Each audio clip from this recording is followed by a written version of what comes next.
All warfare is based on deception. Sun Tzu.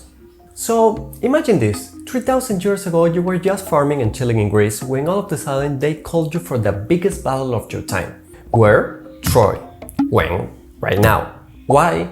Because some prince stole some king's wife, which is not even your king's, but is your king's ally, and is a reason to not be waging war against each other.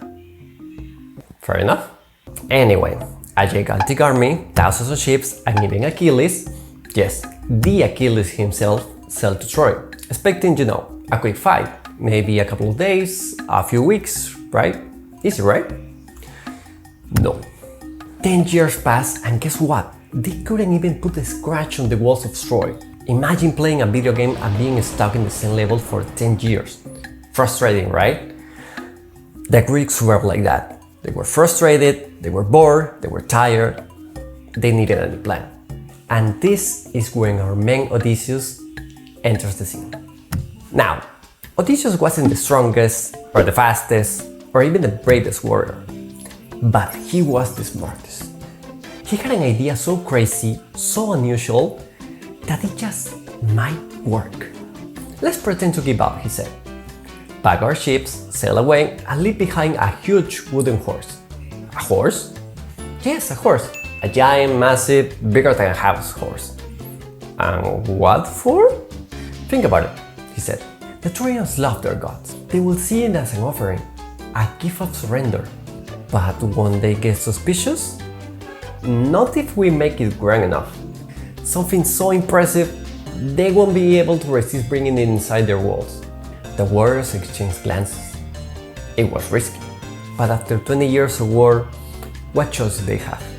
Alright, they finally said, let's build a horse. And so one morning, as the sun rose on the battlefield, the Trojans peeked out and saw something strange. The war was over. The Greek ships were gone. The camp was empty. The only thing left behind was a massive giant wooden horse. The Trojans cheered. We won! They ran to the horse, touching it, staring at it. They thought it was a gift from the gods. But others were not so gullible, as the wise old priest Laocoon were suspicious. No, he swore, this is a trick. The Greeks are never this generous.